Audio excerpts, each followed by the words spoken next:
Olá, a gente tem hoje aqui o Thiago Arruda. O Thiago é professor de yoga, ele é guardião do Círculo Brotherhood, que já ele vai explicar. E mais importante, ele é pai do Felipe e da Ana Lu. Né, Thiago? Obrigada por estar aqui hoje com a gente.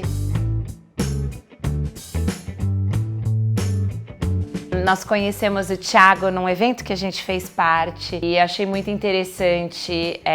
O assunto era masculinidade nos dias de hoje e a gente está aqui para falar um pouquinho de toda essa transformação que vem ocorrendo no mundo, de todo esse movimento feminista que tem, de certa forma, deixado os homens um pouco confusos. E o Thiago, ele pode, na verdade, começar um pouquinho explicando sobre o que é o Brotherhood, para daí a gente entrar nesse assunto, porque ele escuta bastante homens no dia a dia dele, né? Verdade.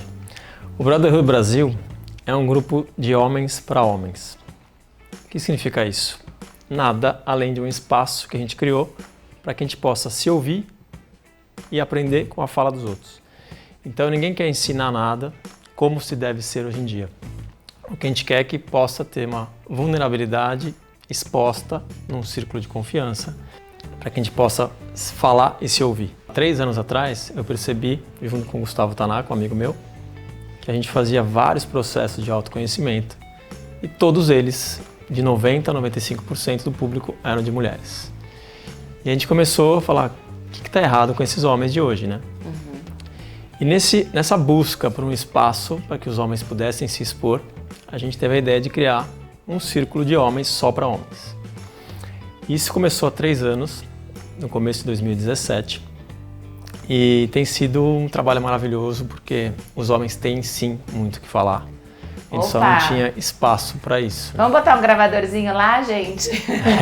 Todo mundo brinca que quer ser uma mosquinha no nosso espaço. Exatamente. E até por isso a gente criou agora, um dos encontros que a gente faz é aberto a mulheres. Ah, que legal. Então tem essa interação hoje entre homens e mulheres. Sim, a gente está começando, está entendendo ainda qual é o melhor formato, porque os homens, sim, eles mudam quando estão presentes junto com mulheres. As falas são diferentes, o cuidado, o receio, a própria exposição é menor, então ainda a gente está testando alguns formatos, a gente não encontrou o ideal ainda, mas o nosso principal foco para 2020 é essa integração com o feminino. E a gente também, né? A gente, quando tá só entre mulheres, a gente tem um papo muito intimista para um lado, e a gente também, né, se afeta, obviamente, na presença de homens. Mas, Thiago, assim, o que é mais interessante para mim, que eu queria conversar com você, ouvir sua opinião, é que esse movimento feminista tem sido muito forte com todos os motivos, né, estruturais do passado, que são reais. Só que ao mesmo tempo, às vezes eu... Hello. Ela é mulher, então. E ao mesmo tempo eu já tenho a ajuda das mulheres aqui, de outras mulheres. Eu sinto um pouco que isso está congelando os homens. Às vezes o que eu escuto é que eles não sabem como agir. O que numa época era considerado um cavalheirismo, hoje às vezes há um deboche, não preciso disso. Por exemplo, eu que sou uma pessoa que sou muito independente como mulher, mas de algumas formas eu sou clássica e gosto do cavalheirismo clássico do homem, às vezes eu sinto que isso está um pouco perdido.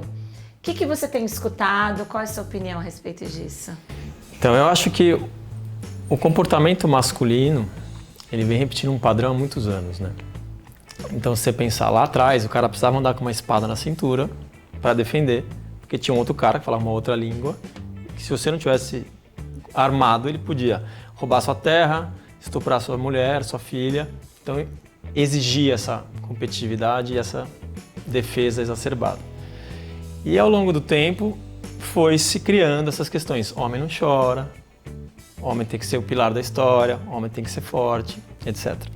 Por outro lado, a mulher socialmente não tinha papel antes. Era uma questão só de procriação. Então, socialmente não podia votar, nem estudo tinha direito. Era só para algum tipo de estudo específico. Então, se juntar a história toda de como foi, desde lá atrás até hoje, nós temos resquícios desse comportamento, homens e mulheres, e o que se espera disso. Então, no meu ponto de vista, tá, o cavalheirismo ele deriva do machismo. Eu acho que seria até um lado legal do machismo. Por quê? Porque a mulher antigamente não podia fazer as coisas, então o cara tinha que tratar como um ser inferior, assim, ou mais sensível, um pouquinho...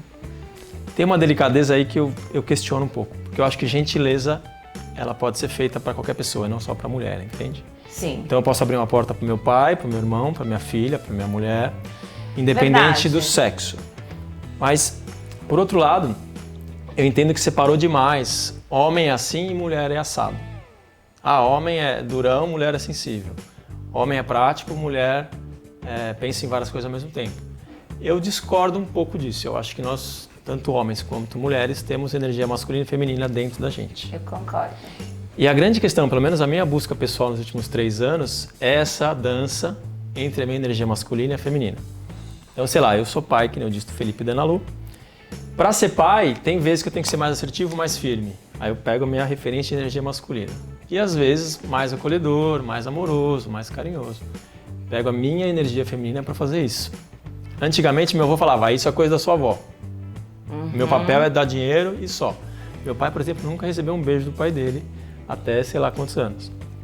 Aliás, preciso falar isso. A gente foi numa empresa recentemente e um cara falou, o primeiro beijo que eu dei ao meu pai foi no caixão quando ele morreu. Então era complicado essa relação, carinho não podia dar, né? Isso não quer dizer que eles não tinham afeto. Exato.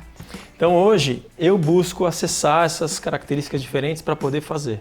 Não falar isso é coisa de mulher, entende? Como você sentiu então, acho que no seu círculo você pôde ver isso muito de perto, essa dificuldade, né, que vem dessa educação dos homens também se expressarem, né? Porque às vezes eu sinto que as mulheres numa relação falam, homem não fala, homem não gosta de conversar, mas de repente isso nunca foi estimulado para eles, é por isso que eles não o fazem.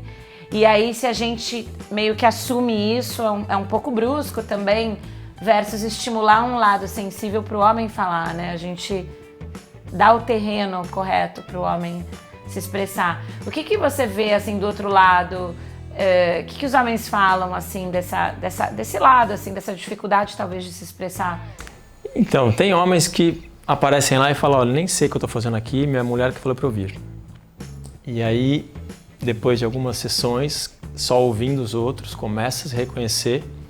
E aí até uma pessoa que já tem clareza do que ele sente, quando fala, o outro que ainda não sabe dizer o que ele sente, ele reconhece. Ele fala, nossa, é isso que eu tenho também.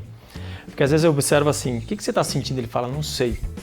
Faz só assim com a mão, ó, no peito. É alguma coisa que está incomodando, mas não sabe dizer. Porque não aprendeu a olhar para isso, sabe? Então assim, quando a gente cria um espaço de confiança, que as pessoas têm possibilidade de fala e principalmente de escuta, a gente consegue cavocar lá dentro desse homem o que precisa ser falado. Então é só uma questão de cultura, de criar esse aprendizado, porque tem bastante coisa para ser falado. Tanto é que quando o homem bebe, no começo é aquela coisa, e aí, beleza? Aí bebe, abraça, fala que ama, melhor amigo da vida, beija. Então não é que não tem amorosidade, mas se eu fizer isso, vão me zoar, vão me chamar de não sei o quê. Então existe muito medo do homem de se expressar. É isso que eu percebo nos círculos, assim. O que você vê como a masculinidade moderna e a feminilidade moderna? O que é isso para você, do que você tem tateado? Então, o que eu tenho percebido é que como existiam padrões muito rígidos de definição, tanto de homem quanto mulher, o primeiro momento é uma revolta. Então, assim, eu não quero mais isso, quero ser o pêndulo para o outro lado.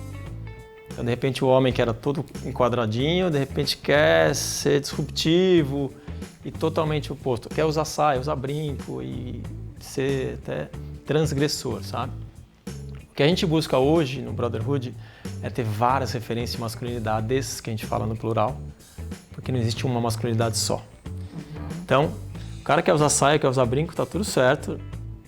É isso aí. Se o cara quiser continuar usando gravata e ser a pessoa provedor, que vai trabalhar e focar na família, também tá tudo certo, entendeu?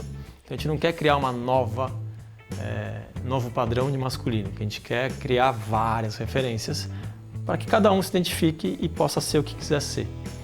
Por outro lado, o feminino também, eu sinto que existiu muito uma busca para poder exercer o trabalho, que antes não podia nem trabalhar. Então existiu uma necessidade de provar que podia fazer também. Aí, do meu ponto de vista, a mulher que teve que acessar a energia masculina dela para entrar no mercado de trabalho. Então eu vejo muitas mulheres bem-sucedidas em termos de empresas hoje, CEOs, mas elas, como é que elas subiram? Sendo agressivas, trazendo energia yang e não sendo feminino. Então hoje o que eu acho que a busca é essa mulher conseguir subir, né, no mercado de trabalho com a energia feminina. E os homens também. Então assim, mudar um pouquinho como é que funciona o ambiente de trabalho, que eu acho que é muito masculino. Thiago, eu vou pedir pra gente fazer uma pausa. Fique aí, porque eu acho que esse assunto tem muito, muito que se aprender, o que se escutar, o que se trocar e merece um parte 2. Combinado? Combinado. Então não se mexa, você também não se mexa, fica todo mundo aí e a gente se vê na semana que vem. Até lá!